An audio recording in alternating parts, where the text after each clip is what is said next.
The battle for the mind of North America will be fought in the video arena. The television screen is the retina of the mind's eye. Therefore, the television screen is part of the physical structure of the brain.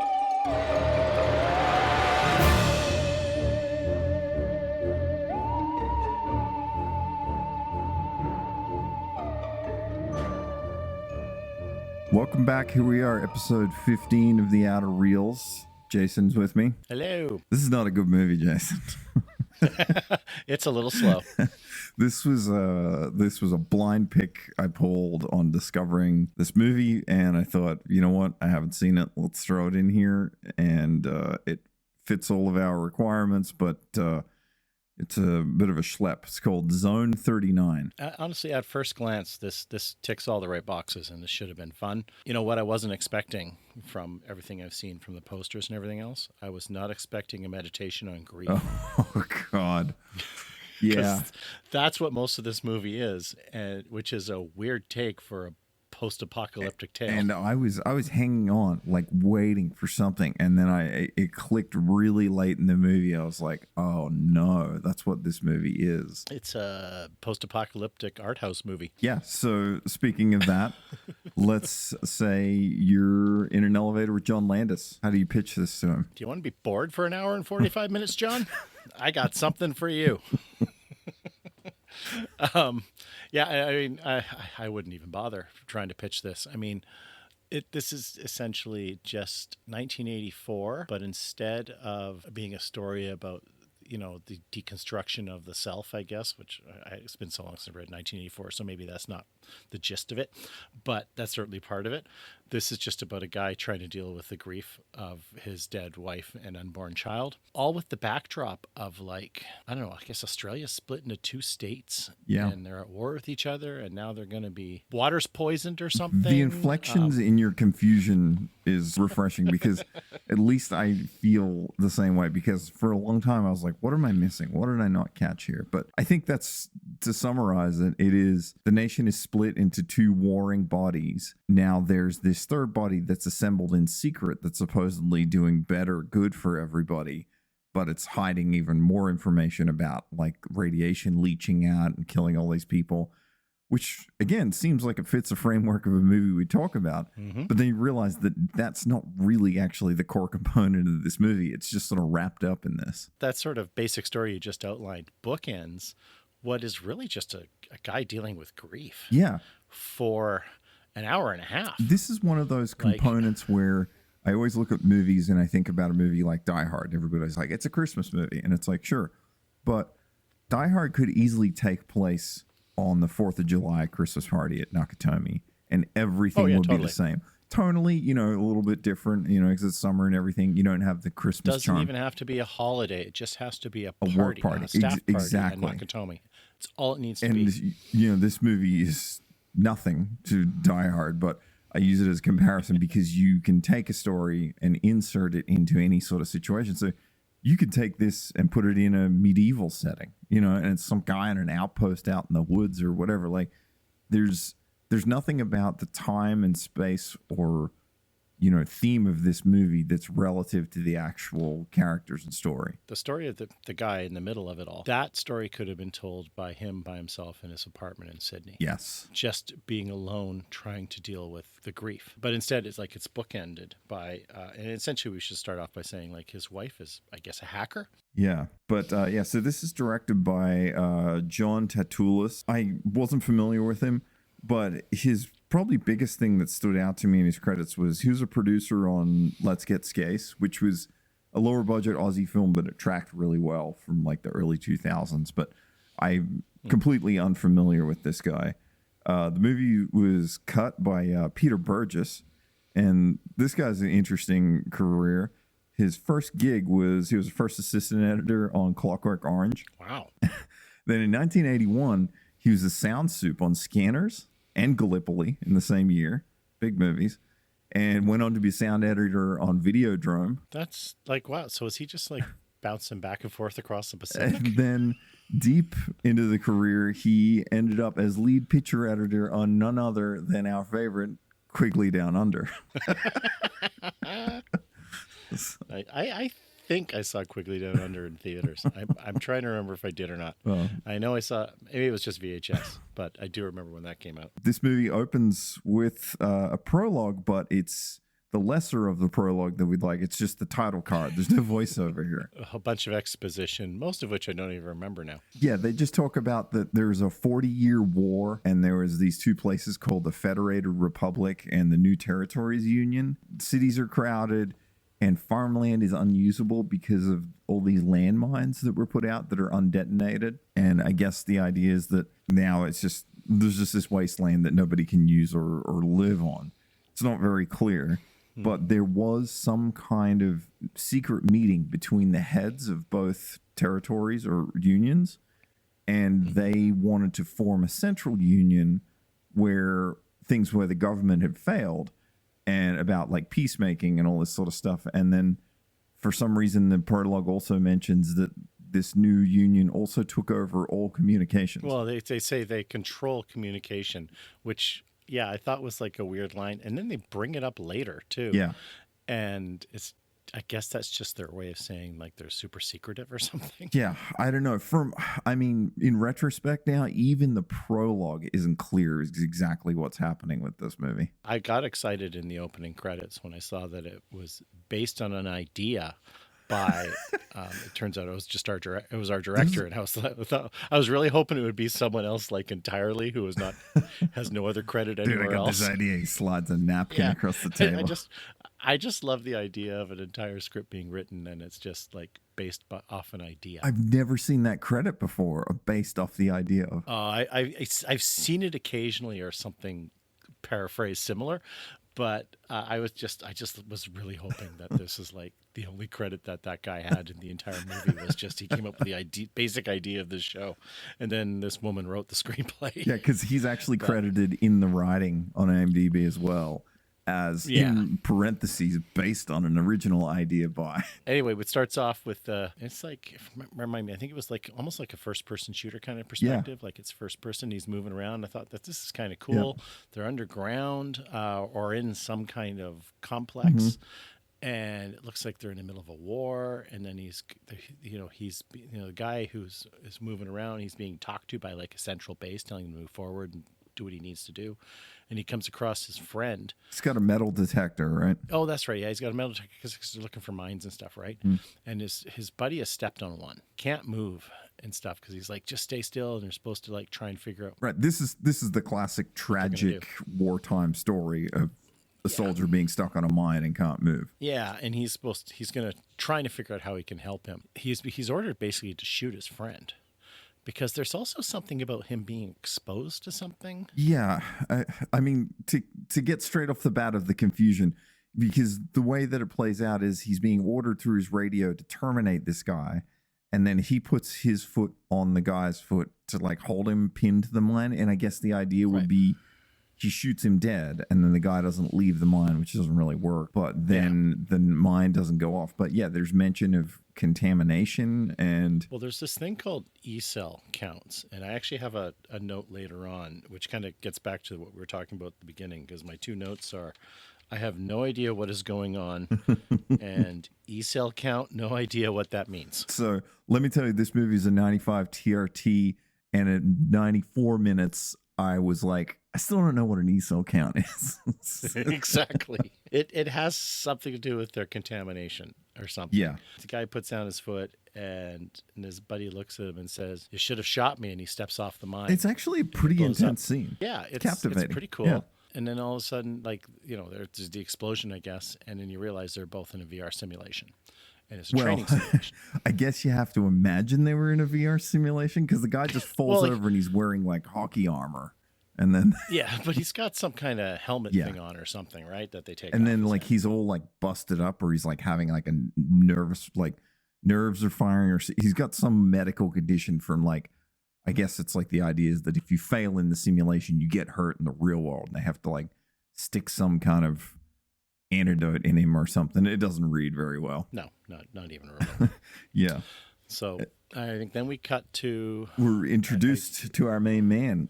Oh, that's right. Sorry, yeah. And you find out he's like Leo McGaw. He's played by Peter Phelps. Now, Peter Phelps, if you watch Australian TV, is a man who needs no introduction.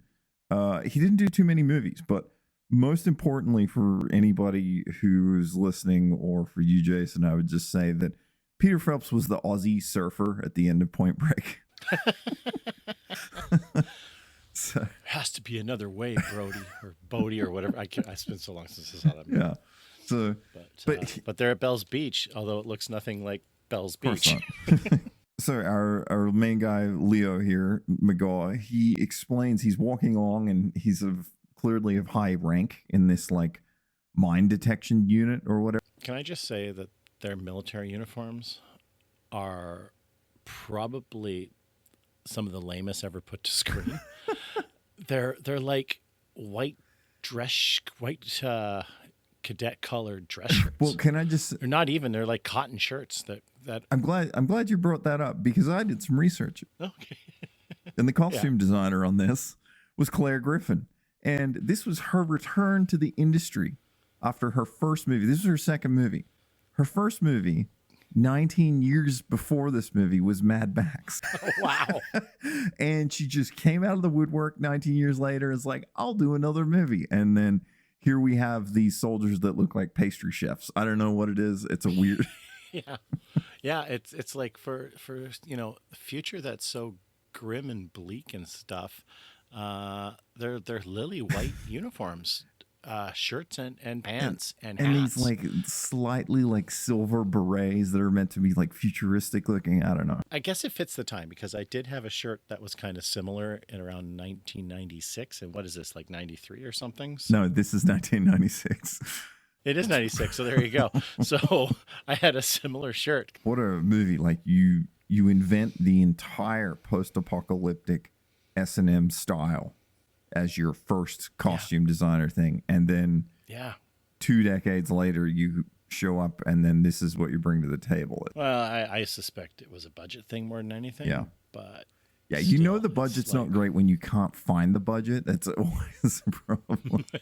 Is that what you read? Yeah, I couldn't find it. It's like, some of these movies are so hard. But we meet Leo McGaw, Peter Phelps, and it's clear he's a higher ranking gentleman in this establishment about mine detection. He's marching along after this failed test or this failed training exercise. Thank you. Yeah. He explains to some of the others why everyone is dying. And he talks about there's a detox mine. He calls it a detox mine that the Union aren't supposed to be using, but they do. Now, this is the peaceful union that's formed of the two nations. And there's something weird going on where they use this type of ordinance that's completely illegal. It's some kind of like, whatever you call it, war crimes or whatever. But he knows they're still using it, and nobody in the facility believes him. Doesn't go anywhere. Don't really know much about it, but he says it. Yeah. So this is where we find out like she's some kind of hacker or something, right? Because she's sitting there at her keyboard and monitor with like the weirdest smile on her face. Yeah. And she's just kind of grinning. Well, it's because the director is just like, so here's a little plastic tub. Pretend this is a computer and pretend like you're looking at it. Like it's, to their credit, to the production design, they had split keyboards. Oh yeah. For which I thought was kind of neat because that really wasn't a thing in the 90s. The future of 1997. Well, exactly. Yeah. But they were like flash forward 25 years, and our buddy Jamie uses one. So. Oh, that's what's wrong with him. Oh yeah. Exactly. To be fair, so far the production design of this movie actually looks, again, I watched this movie on YouTube, the only copy I could find, and it's absolutely crushed to ass. It doesn't look very good, but I could see that there's probably an okay looking movie in there somewhere. Yeah, so like everything's concrete, everything's gray, everything's gritty, everything's dirty. Yeah. But everything's also covered in graffiti. Well, that's the thing. I discovered Australians love like when it all goes to shit, you guys just like spray everything. It's the cheapest production design way to sell that world's gone to hell. Yeah, I don't know if I'd buy it in what's supposed to be a totalitarian state. No. Well, we do see the difference because, so when we're introduced to Annie sitting at her computer, she's played by Carolyn Block, and she's hacking away at the Central Union computer. And like I said, it's this brutalist, cold thing. But, when we go to these other places, there is a dynamic in the look and style. But she does something here where she hacks into data on an area called Zone 39. And it's highly contaminated, and talks about there was a wall that was built that's 120 meters deep to try and stop the leaching of, bad chemicals or whatever through the ground. She gets in trouble for doing this. And they said that, she crashed the security systems. And then she's like, well, it's a weak system. And this doesn't really go anywhere either, but I think this is trying to... Well, the leader guy is like going on about how he has the best. I guess he makes some comment how he's got this great security, and she just kind of laughs at it, right?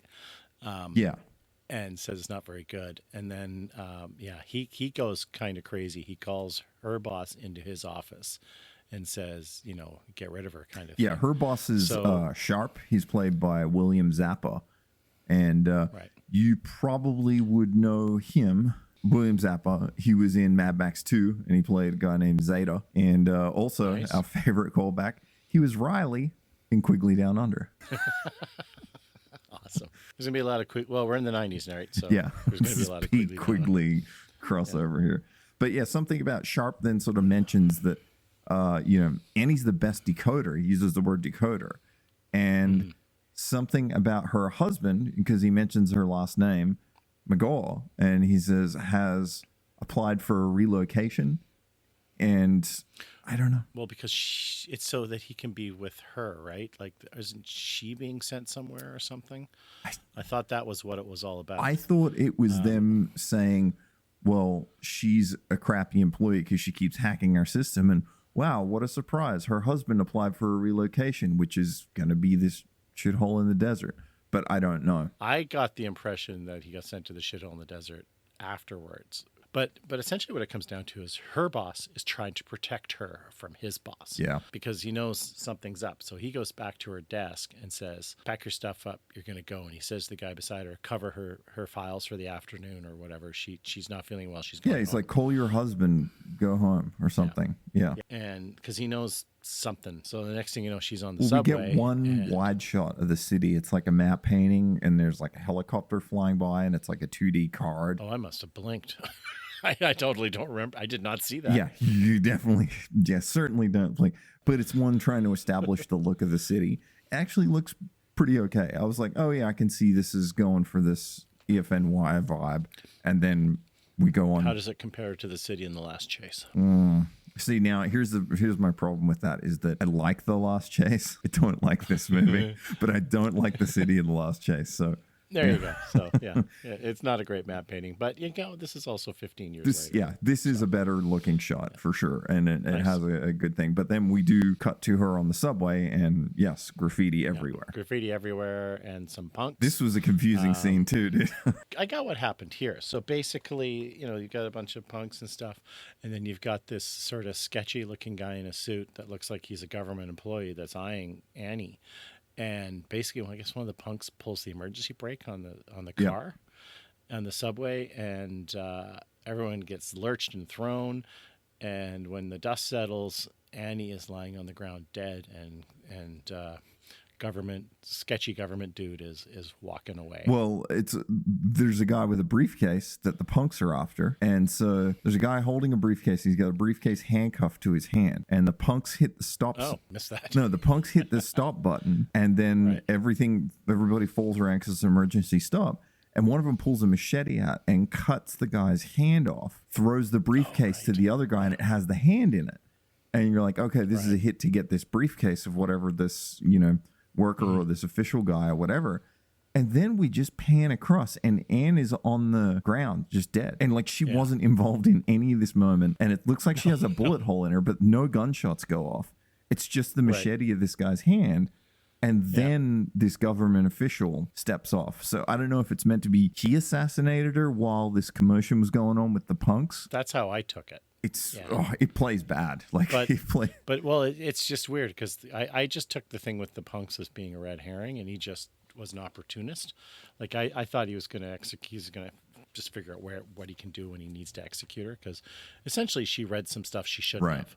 and has some information now about Zone 39 that she should not have. I don't say, I won't say it's cut poorly, Mr. Peter Burgess, because sometimes you can only cut what you got. It just seems like they didn't have coverage for however this was meant to go down. And it's a very strange reveal. It's weird because, again, I think the whole thing with the machete and the punks is just a red herring. And it's just like a distraction. It makes no sense because, they show us the briefcase and stuff and then that never comes back. No. So like, what's the point of that? And then we sort of time jump straight to Leo, and he shows up at the train station. And now it's a crime scene and his wife's dead and he's having a fit. And now this weird slow dissolve, and now he's like, it's this like top down shot, and he's laying on his rug, like surrounded by photos of her. No, but before that though, he says that they were going to have a child. Oh, he does say that. Yes. We were going to have a child, or she was pregnant, or something like that. They haul her body away. That's right. Yeah. And he starts screaming. He's upset because she was pregnant. Yeah, exactly. Yeah, and then we do the dissolve to him, and he's basically lying on his floor covered in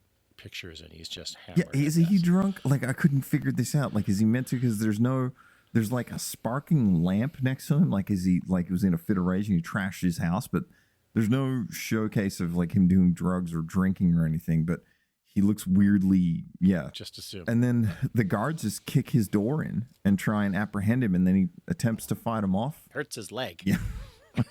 His leg What a plot device that becomes, man. Yeah. Yes. Yeah. But I don't know why they're coming to arrest him. I don't know. Maybe this is for the relocation. I don't know. There's so many I don't knows with this. Yeah, and then it's like cuts to something about the graft isn't doing well or something. Well, he gets dropped to we get straight in the hot seat, and now he's in uniform. Yeah. And he's at his new job, and they're like, "Yeah, we're gonna put you on border patrol because you're a bit of a flight risk." And they give him the rundown of his job. Sharp, the guy from Ian's office. He's now over with the big boss, and he's asking like how or why Leo, our main character, got posted at Zone 39, because Zone 39 is just a death sentence. Well, because the previous guy killed himself, right? Yeah, but right. And so, but he's wondering why Leo is getting sent there, and the boss man is kind of smug about it. Like, he clearly knows the contaminant's high, and he's all about like, for some reason, he just wants Leo to die because he killed his wife and now he wants to kill this guy. I don't know. Yeah, I don't know either, because it would, in a way, he could think he's trying to clean up loose ends, but there is no loose end, because unless his wife told him what she read, I mean, she made a point of saying like she didn't even see anything. She just broke in because she could. Like, it was more like she was demonstrating that the security was really bad than anything else. And back in that scene, there's like this, level 1 security, level 1 password, and she just like blows through like 1, 2, 3, 4, and I think 5 or something. Yeah, the graphics are very much Lawnmower Man style. Very mid-90s. Yes. After getting arrested, he gets transported and he's in like a recovery, like a hospital or whatever. And this is where he talks, because during the tussle, he cuts his leg open on a broken picture frame of his wife. Now he's being in the hospital recovering, and they make a deal about his leg. And he just basically says, the graft isn't taking. Yeah, I don't know why. Like, you only had a cut, dude. Like, for some reason. But they've given him a skin graft, because later on he peels it back and it turns out he like smuggled a drug or something. There's so many foreshadowing. This, like, it keeps talking about this leg, this infected thing, this skin graft, and it's like they throw it in so many times just for this one bit, but. Well, he's always limping. He's always, through the rest of the movie, he even runs with a limp and everything, right? So they just kind of like dump him in this helicopter. There's some cool helicopter shots. I think it's South Australia, where it's like flying over the white sand stuff. It's actually, again, probably looked cool on something that wasn't a smashed up YouTube version of this movie. It's mine didn't look that bad. It was still standard def, but it wasn't terrible YouTube. I could tell you that none of those actors were actually that we saw. None of them were actually on that helicopter. At least while it was flying. That helicopter was on the ground when they shot clearly, because it's all the camera's looking up at them all the time, and but there's some cool there's genuinely a helicopter flying by. Yeah, the wide shots. That looks like a real helicopter versus the one that attacks them at the end of the movie. That is very obviously a model, or like a radio controlled. The thing moves very strangely. Well, no, it's if you get a couple of good, you probably couldn't tell because of your compressed version, but that one we can talk about it later. But it is a radio controlled toy I missed helicopter, that. and that's fires like a bottle rocket. And yeah, it's just like, oh, that's not real. But to their credit, I had to see it like 3, 4 times before I was able to realize Huh. that was the case. Yeah, I know. I missed it. So And then, yeah, well, because you're right, it flies funny. yeah, he's approaching, they're over the desert. They're like, oh, hey, here's your new outpost. And they circle around this concrete building in the middle of the desert, just sort of, like, hey, this is where you're going to live now. This is your job at this outpost. And I just Yeah, it's remember. basically a door sticking out of a hill. Yeah, that's all it is. It's like some kind of bunker. And I just remember looking at it being like, wow. I was like, this could have so easily been a quarry, but it's not. Yes. They Yes. chose something else. I don't know if it's some, government water bill. Who knows what it is, but yeah. I don't know, but we were denied. Yeah. He's in his outpost. He's just chilling. He's hanging out. And then he gets stuck into his skin graft. Yeah, he peels it back and he pulls out like this little round disc thing, and then he breaks a piece of it off and sticks it on the lobe of his ear. And I was just like, It looks like a little disc with holes in it. And then he's got this little ear clip for it.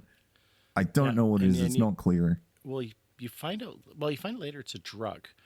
It's some kind of drug. But it's just weird that it's not an ingestible or consumable drug. It's a device Right. that they consider a drug. Yeah, exactly. And I guess that's how he smuggled it there, because he peeled it out of his leg. It's kind of gross, and I got to admit that the makeup there is not bad. No, it looks cool actually. Yeah, it looks well I done. will say that Peter Phelps' acting in this is pretty good. Like when it's a scene like this, like he takes it like, even though probably he had an idea that it was, a pretty B movie, but he gives it his all, and it's this scene you really see it. Yeah. Yeah, and so he pops it on, and then within a couple of minutes, he's talking to his dead wife. Yeah. She's there with him, and they have a full-on conversation. You're just like, is he going nuts? And then she makes some comment how, like, I'm not real. You took what, I can't remember what she said it was. It alluded to be some kind of drug. You took this thing. And then you realize that's why he's seeing her. And I had this moment of this point where I was worrying about this might be what's to come, but I didn't know it at the time. And I just said to myself, please don't make this a reoccurrence where she is a voice of narration for the rest of this movie to talk to him so we know what he's thinking. And that's exactly what it is. Yeah.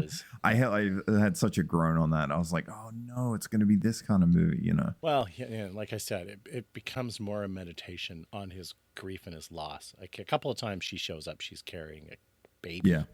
Another time she's got this like a toddler she's holding the hands with, or like a 5-year-old or something. We'll get into that. Yeah. He's trying to deal with the death of his wife and his unborn child. And that's what we're going to deal with for the next hour. Right. And so we're straight into his next first day on the job. He wakes up and a warning comes across the computer. And I don't know how these computers work, but it's like shows a satellite image of like all the zones, and then it like zooms down. He's like, zoom in on that. Well, he puts on like some Oakleys that have like a little microphone attached to them, and then he's like satellite link, and then you get like a 3D image straight out of Lawnmower Man of the terrain, and then he's like zoom in, and that's when you see like a guy running across the desert. Eventually you realize that the alarm is set when someone runs across a perimeter. Yes. So between him and the feds next door, basically. Right. I mean, yeah, so the alarm's going off and he puts these sunglasses on and he gets in the stupidest looking buggy I've ever. It's like, I thought it was pretty sweet looking. I mean, that thing had 6 wheels. I just look at these things and I'm like, this is one of those ones where they like make it look like nothing else. So, for the sake of like just being like, hey, come up with something, but come up with something that doesn't look like anything else, but it's not a good design. It's weird because it's looked like it came out of like maybe like something out of the early 80s, like Metal Storm or Krull or something like that, right? Yeah. Like that's what it looks like. It's of that era, not like something that they made in 96. And it was just like, but it just totally looks like that. And almost that crossed with like the taxi cab from Total Recall. It's like it has this government design to it where it's just kind of poxy, where it's just not cool or not interesting. So there's some component, but also, I mean, maybe we'd find out if we dug deep enough, these were probably from some other movie like, Bronx Warriors 2000 or something. I don't know. Literally wondering that if they just pulled them off of something else, because they do have two of them, or they use the same one. Probably the same one, knowing this movie. And change the logo on it. Because I did find it funny that the feds, the other sort of nation on the other side, drive exactly the same looking buggy. It just has a different logo on the door. Yeah. But their uniforms and everything are completely different. Right. If they're warring at this point, they wouldn't be using common equipment or anything. Yeah. No, exactly. So, so he goes out, which reminds me, there was earlier on where when they were sort of giving the gist of what he needs to do once he goes to this Zone 39, they just said, you just have to execute them. When, execute the contaminated when you find them. Mm-hmm. And they call them contaminated. And he's like, there used to be a time when we would capture them. Right.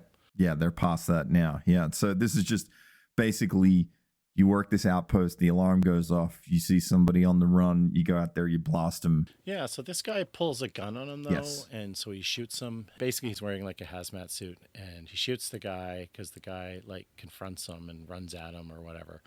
And then you realize he's got like an antique gun, like an old... It's a 1911, most beautiful gun on There you land. go, yeah. So it's a modern handgun. And he's like, where'd you get that from? And he takes the body and he throws it on the back of his buggy because it's like, it's almost like a Cybertruck. Yeah, it really does look like it's like a golf Cybertruck cart version of one. Yeah, like a Cybertruck at like 1/3 scale. Yeah.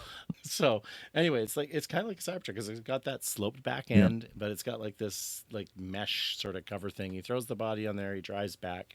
He dumps the body into an incinerator. Takes off his protective gear. He does a cellular test on the body. Oh, right. And that's where we get more E-cell counts or whatever. Yeah, and so there's something about this guy's like radiation levels or E-cell counts. And Leo's upset about it, but we don't really know what the E-cell counts are, whether they're high or low or what it means. But he's just not happy about it, and he's sort of pissed at what's going on. And my only sort of callback, I thought, I wonder if this means they're using these detox mines they talk about or something. But again, that never comes up again because he mentioned that at the beginning of the movie, and I thought maybe it's going to allude to it, but it never. He's had enough. He's done his day job, and he puts on his drug earring CD, and his wife shows up again. Yeah. This is like the second time you see his wife and Anne, and he's talking to her, and she's going over how this body that he found was heavily radiated, which proves that the Central Union are like using chemical. Like she sort of talks him through it, saying, hey, like they're doing bad stuff if this body's showing up like this, because she's a data logger. I mean, I forget. Because she's a decoder, right? She's a decoder. Yeah, so she can decode like values of radiation or readings, and then it just jumps straight into a sex scene. Yeah, I guess it does. But I forgot about that. But then he starts strangling her. Yeah, it's weird. It makes no sense. But again, he's on a drug. Yeah, I think it's called Novan is the name of the drug, and she's like, "Wait a minute, you're on Novan," and then he's just like, "Oh," and then he just sits down. He just starts sobbing on the floor. It's like, this movie sucks, dude. Leo awakens from his like trip because he's like the next day, and he thinks someone's in the bunker. Right. And that's like he sees things moving over on the side, and he pulls his gun and shoots, and he's just basically shot at his shelves. And then he goes over there, and there's like what is it, like one of those bearded dragons or something? It's a lizard. Yeah, so I think it's like a frill neck or something. Yeah, right. But it's a cool looking lizard. It is, and it's wearing a little collar. Oh God, it's adorable. Yeah. And you find out that the caller, because he finds the notes of the previous guy who managed Zone 39 before he killed himself supposedly, and I guess he found something where he had the leather and he fashioned the it was a boar, right. And like they harvested it, and then he made this little collar and scribed Alfie into it. Yeah, so now he's got Alfie, and he proceeds to take Alfie out with him. And this was a cool scene, dude. This movie, it turned this movie around from, because he's He's got his shades on. He's in his stupid buggy, and Alfie's like on the dash of the buggy, like just chilling in the sun. And they go to this water hole, like, you know. It's the smallest water hole you've ever seen. It's a glorified puddle that I guess is like about 12 inches deep. But yeah, and he says something about how, oh, this used to be much bigger to Alfie or whatever, but it's all we got now. And he just lays in this, you know, this little sludgy water pit, and the lizard just swims around him. He's having a ball. He's climbing all over him. It's a really charming moment, actually. If you say so. It was a great scene. I was like, this is cool. They're buddies. Like, we talk about these other movies, like how long it takes for people to get to know each other, or like how they're not upset, or they get really upset if someone dies. Like, I was all in on these two, like having this really cool bromance at this point. I was like, one scene, and I was like, these guys are buddies. So then they go back, and he takes a shower. Why do all these Aussie movies really love male nudity? Yeah, there's these slow pushing shots too. It's just it is strange. And then so an alarm goes off, like his shower's disrupted. Somebody crossing the other border, and now he watches on a camera. So he's watching the Fed guy, Paget, and so he's on the other side of the border and does what Leo does on this side. And so, but when the alarm goes off, they can all see each other's cameras and see what's going on. And so, well, they're using a satellite, but the satellite magically turns into like a camera. Yes, it does, to show the footage. Yeah. And so we just see Paget shoot this guy who's running through the desert. But then he does something really weird where he lays next to the guy and does like sand angels. Well, I thought he was supposed to be like pretending to convulse like the guy who died or something. Oh, is that he's trolling him? Yeah, I took that. Maybe it's like, nowadays he'd teabag him or something. Yeah, right. Okay, I bet you that's exactly what it is. I wasn't sure if he was like trying to leave another body print in the sand to be like, he knocked me out first or something. But I think you're right. I think this is just a total 1996 teabag. But they're also trying to insinuate that he's nuts. Yes. So right. Like he's batshit crazy. Leo's had enough for the day, so he just puts on his drug again. Yeah. And now we see Anne, and she's breastfeeding, and he tells her that he does not want a baby, but then she says, well, it doesn't matter because the baby's already dead. Yeah. And I'm like, oh, okay. And then we're back out. Leo and Alfie are now on another day trip. Like, this is how quick this moves. Yeah. And they're out getting some core samples of the ground. Alfie's just hanging out, and they're right by the border, right? Yeah. And Alfie just takes off like a dog, like on a scent or something like that. It's kind of stupid because I'm just like, because Leo's like, Alfie, come back. Alfie, come back. I'm like, God damn, it's a lizard, dude. Like, it's not going to listen. And the lizard runs across the border. Leo actually stops, and his character he says, oh, I'm chasing a lizard. Like, he even thinks it's stupid because he realizes he's calling out to this lizard that's not going to come back.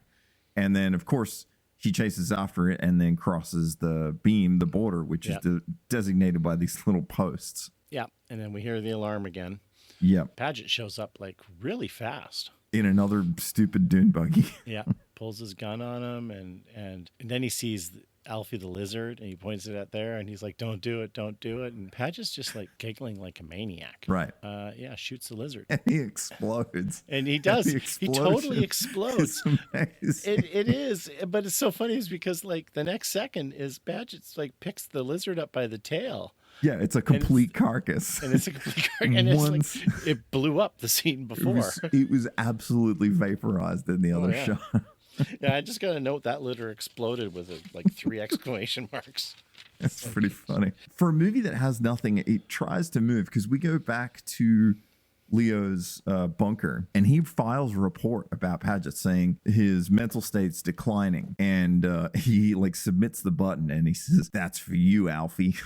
You prick. It's like I guess he's like trying to like throw Paget under the rug or something, and totally we had to oust him for this. Yeah, he's on another like bender, and he finds a journal that was from a previous. He finds a journal from the guy who had Alfie originally. Yes, but it goes nowhere. It's just there's some stuff there. I guess there's in the journal. The guy does say that Paget is going crazy. Right. So the previous border guy is also noticing the Paget's nuts. Leo wakes up, and there's this dude in the room, and then clearly it's the previous worker of this outpost. Right. And he's holding Alfie, and then Annie shows up, and these sequences are just, there's these dream sequences where he just talks his mind, and then these two people talk to him. I don't know. It's not good. He's the kid from The Sixth Sense. He sees dead people. Yeah. Yeah, I just got to note that litter exploded with like 3 exclamation marks. And he I guess so. But all because of his seedy earring drug that's not a drug.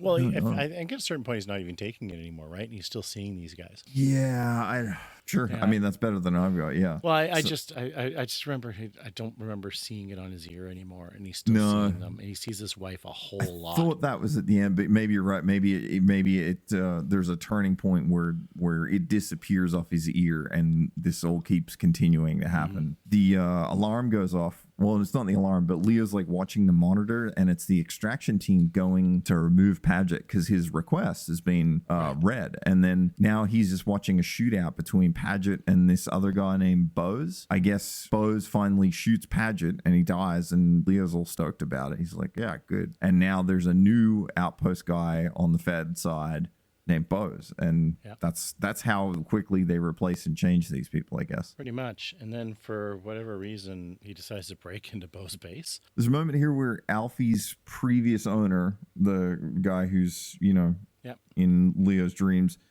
asks if Padgett was killed, and Leo says that Padgett was crazy. The other guy says, Alfie's original owner says, no, you're crazy. And then at this point, I think what they're trying to do is it's like you're trying to say what's real and what's not. And is all this crazy stuff happening, or is it just Leo who's crazy? Right. But it doesn't track good like that. It doesn't pay off in any which way. Like none of this tracks properly at all. He's been there for 3 days at this point. Like, is it only 3 days? Yeah, there's been 2 nights. So it's like there's no card or title or anything that says it's been longer or something. I mean, I guess you have to assume it, but it's that same fault where we say we just don't know how much time has passed. Has it been days or... So then Leo goes back out to his swimming hole, but his little mud hole thing where he used to take Alfie, and Annie's there. Yeah, he's just hanging out with Annie. Doesn't he ask her to go with him or something when she's in the base too? I don't know any of Again, he's just trying to deal with the trauma of her death. Yeah, exactly.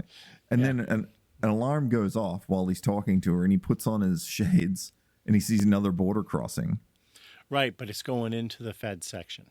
Yes, that's right. And now he wants to watch to see how the new guy, Bose, is going to handle it. So he watches Bose handle this guy that's on the run, and Bose shoot this guy and picks up something off the ground. It's like a piece of cable or something, like a wire with a connector on it. It's very it means nothing at this point because you don't understand what's happening. And then that's the end of that day, and we go back, and now Leo's in the shower with Anne again. There's too much of this. But then the next day, it's the morning again, and they're in the desert, and Anne and Leo, another alarm goes off. But this time, Leo heads across the border because he wants to check out Bose's outpost. I don't understand why. Yeah, there's no reason why he does this. It's just other than he... So he sneaks up into the outpost and gets through the door. He sees the last victim on Bose's computer has a higher radiation. And Anne shows up as well. She says that people are getting sicker. The people that are showing up and they're killing, they have higher contamination counts. And I think the whole purpose, again, of her existing here is to recite what's on his mind. And so he has a thought, a narration again, because, he can't say that out loud to the camera, I guess. But it doesn't play very well. No, and then for whatever reason, he decides to lie down in Bose's bed and sniffs his pillow. Why? What is this scene? At first I thought he was at home, then I realized no, he's at Bose's place, and then he lays down and he just starts smelling his pillows and his sheets. It's really weird. Why would you take a nap in his I know, and then he does, and then he hears Bose come back, and then he's like, oh shit, I gotta go. Yeah, and then he just runs out. He doesn't get caught or anything. He sneaks out, he's lying down, and the truck comes in, and he scoots around the side of it. Bose thinks he hears something and keeps looking, but he gets away. No, and then once he just crosses the border, Bose is in pursuit, and then once he makes it to the other side of the border, he knows he can't do anything, so they just stand there and kind of stare at each other. Yeah. And this Bose is kind of I know where you were and what you were doing. But then except he doesn't. Well, nobody knows what anybody's doing in this, I'll tell you that. Why were you smelling my pillow? It's so weird.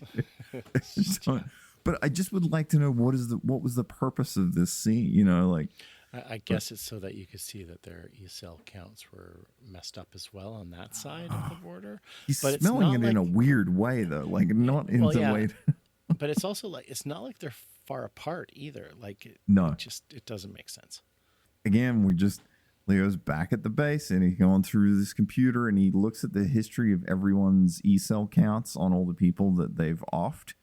And Right. he determines that people are getting sicker. Like the rad levels are higher on every person they're killing.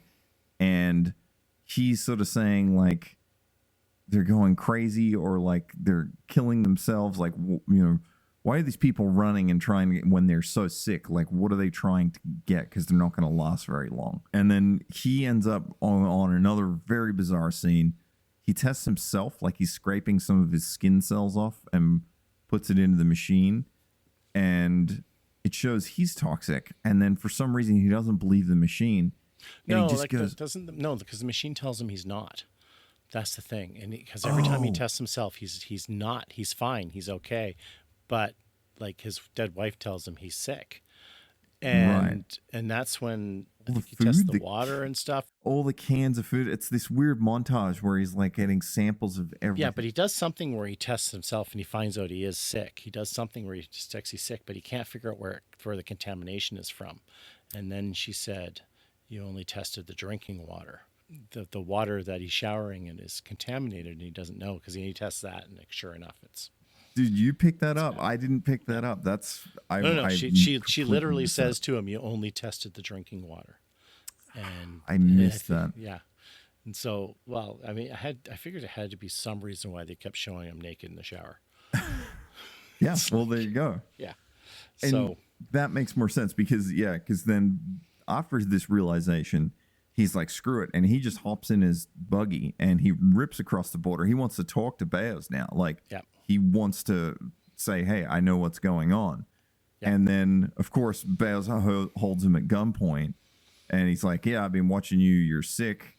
And then that was actually a cooler moment because there's the points where Leo was watching Paget and he's like, man, this guy's sick. He's going crazy. And so this is like a bit of a reversal because now Bales is the new guy. And I don't know if we ever noted this or not, but these two were enemies up until like very, very recently. Yes. Like their nations were at war with each other until like weeks or months before this. So like very, very recent. So Beos or Bose or whatever his name is does not trust him at all. Anyway, so I guess this is where he says, like there's contamination. We've got to get to the communications array or something, and we got to get the word out because Central controls communication, but they can't from here. He's trying to tell Bose that there's some kind of chemical spill has happened, and it's a big deal. And this is almost kind of like chain reaction at this point. Still holding me at gunpoint, and Leo warns Bose as there's a growing radiation infection, and only Central are aware of. So either nations are, but Central know, and they're keeping it to themselves. Leo mentions that there's this old satellite off the network that they could power it up. They could broadcast something to everybody and tell them what's happening, which I was like, what? Oh, now this is the plan. I mean, even if you could get on a TV tomorrow and you're just one guy, who's going to believe you? Like nobody knows who you are. It's a weird thing. I know it is a weird thing, but again, it's this is kind of like chain reaction in a lot of ways because it's the ending of chain reaction, really. Exactly. I didn't make that connection until you said it either, which is like, this is just chain reaction. The cooler moments where I was like, oh, that's neat, which is where they're talking about like all the border crossers, and they discuss that like what he's realized now is that they're all trying to get to this satellite tracking station. They're not escaping anywhere. They're doing these runs. And then the guy that Paget killed, who had this piece of cable, was like a part of the satellite station because they're bringing the smuggling stuff across and trying to run it across to get it there. And I did not make that connection, but you're totally right. So they're trying to restore this station, and they're just willing to die if they can get one more part out to this station to get it online. So this has been their plan all along, which is actually cool, but... And it's what the movie should have been about. Yeah, but this is a tiny part of the movie. This is such a cooler idea. Well, we should point out we've got 10 or 15 minutes left in the movie at this point. Yes, that's right. It's weirdly paced. It's weirdly segmented. Yeah. They spend a lot of time on all the wrong things for sure. So between the two of them, they're like, okay, yeah, let's do this. And they take one of the buggies up to this tracking station, wherever it is. And then a helicopter just shows up starting to blast them. Yeah. And this is, of course, the toy helicopter I was talking about earlier. Right.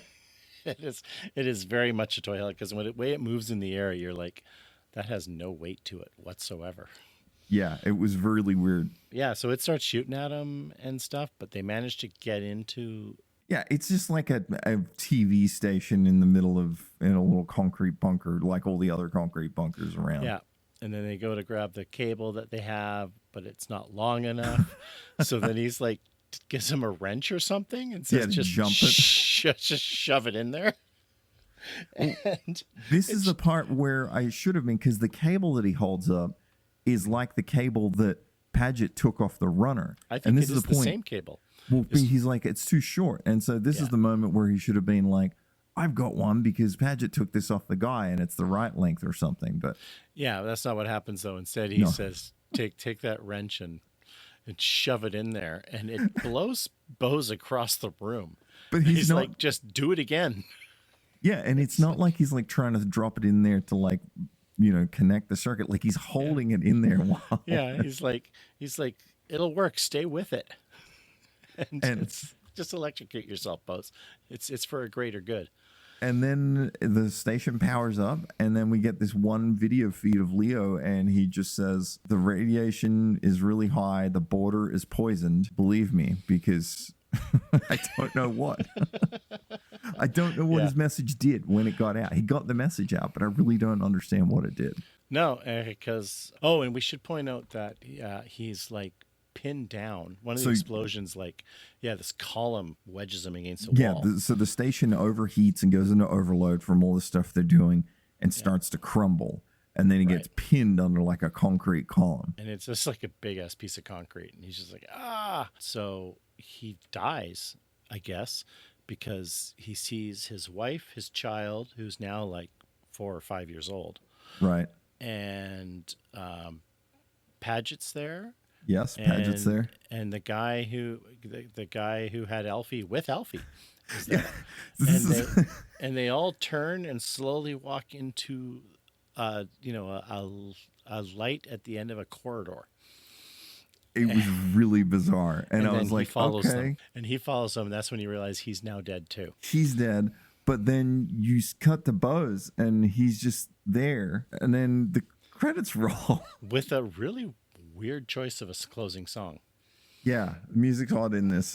There's a couple of little tracks in that are good, but it's a weird credit song hit. Dude, that was 95 minutes, dude. This movie is not a good movie. I watched it over 2 days because I was falling asleep when I tried to watch it on Saturday night, and I had to finish it Sunday morning. I don't like to come off as elitist and like these movies suck and this movie's good and all this sort of stuff. But it's hard to say that this is a good movie. I mean, there's these tiny little components, but the majority of it it's not enjoyable. It's really slow, but there's 2 very different movies in here that they mash together. Right. And sometimes that works. This is not one of those times. Yeah, well, so on that, I read an interview the director gave, John Tatoulis. He said, this is a mouthful, I was exploring a couple of things. One was the way in which a person deals with grief. And I'm like, here we go. And he says, I don't believe someone dies until we stop thinking about that person. Once we forget that person, they cease to live and are truly dead. It takes time to truly die in someone's heart. I wanted to explore this theme in an environment that I think we're heading towards, of being likely that a society that is particularly unfriendly to the individuality and particularly isolates the individual and controls of individualism. And I was like, what? Like, he almost didn't even know what he was talking about here. Like, yeah, again, it's like shades of 1984, right? It wouldn't surprise me if we find out that book weighted heavily on him with his whole story and background. But because that's what 1984 is about. Basically, there is no privacy, there is no individuality, there is no... But yeah, and it's just, it being plopped in this genre of movie, I think, is a problem because it's a little bit of entrapment, because you go in thinking it's something else where it could be in any other format or location or whatever. So and it's not executed well. It doesn't use the No, world like I think if the very two well. stories were better integrated, it might work, but it doesn't. It Like just, I could see this playing out on a space station or something too. You know, like it. It just, it's just what this movie's advertised to be. Certainly isn't. This is a 7-week shoot. They started shooting this in October '95. I guess to get 90 minutes, that's where it's at. But there's really not many locations. no, I'm surprised it took them 7 weeks. But I guess everything took a bit longer to shoot back then. Yeah. You could do this movie nowadays in probably, I'm guessing you could probably, if you had to, you could probably do it in 13 days. Yeah. But 15 anyway, 20 at the most. Well, the key component here is whatever you shoot, you just cut it together because it doesn't need to make sense if it's this movie. Yeah. There you go. So Peter Phelps said, the guy who played Leo, he said, I really liked the script. It had many different levels and emotions, and it took me through the full range. So I could see this being appealing for an actor, but this is completely. also, the problem is an actor could read something like this that could be like very visceral and just be like, this is, you know, I can see this, but then it just can't, it just doesn't translate very well. Well, it's just because the story is not there. That's the problem. But, you know, for an actor, yeah, they get to do a wide range of stuff. That's an actor's dream job. Yeah. And again, I thought he did a good job with what he had, like, because he is totally. a good actor. Yeah. Alternate release titles. This movie was called Zone 39 everywhere. Wow. Except for Spain, and it was called Zona 39, but otherwise. Just a translation. And my favorite discovery about this film, did you know this? This was the very first feature film in Australia to use the new Cineon system. It was the very first Aussie film to be cut on Media 100s. Wow. How exciting. Non-linear editing. Ooh. I know. Isn't that wild? I thought that was great. I really enjoyed reading about that. Well, it makes sense because the stuff was all sort of coming online in the mid-90s, right? Yeah. So. I don't know. Would you remake it? I feel like There's some ideas there that could work, but not the story as it stands. I feel like if I was to say would I remake it, I would say just go watch Moon. Yeah. Yeah. That's a good comparison. It's a much better executed version of this of what they wanted to do this. I loved Moon. Yeah. Absolutely loved Moon. Right. Well, and Moon's such a good example of how to do a high concept big movie on a budget.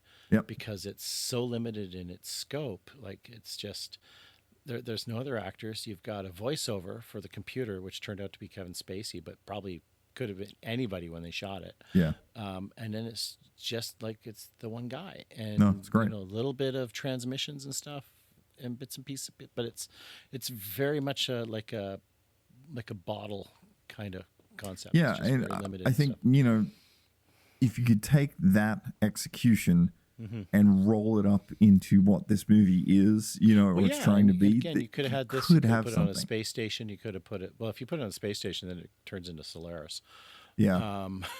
But yeah, so I don't know if you could really, if I'd bother remaking this, because I think you've made a good point. The better versions of this are Moon Right. and Solaris. I'm just talking. I've only seen the George Clooney one. I haven't seen the original Soviet one from the 70s. But I haven't seen that. but that's what Yeah. this is. So Yeah. yeah. But either way, I'm glad I slugged through it because it's always fun to talk about it. Exactly, and again, it's a good looking movie. It's for the most part. I mean, some of it doesn't quite work, like the costumes and stuff. But I mean, there's some redeeming stuff there, and I don't regret spending time with it. It's just slow. Yeah. I don't think I'll ever watch it again on my own accord of being like, yeah. No, But there's no that point, said, but anything but casino. Cool, man. Well, join us. What is it? Episode 16. So this is how we're wrapping up Australia. And then after that, we head to Japan. Oh, man. Yeah. Yeah. That's going to get interesting. Yeah, for sure. I'm excited. All right. Thanks a lot, dude. We'll talk to you Thank soon. you. Yep. Cheers. Bye. Therefore, whatever appears on the television screen emerges as raw experience for those who watch it. Therefore, television is reality, and reality is less than television.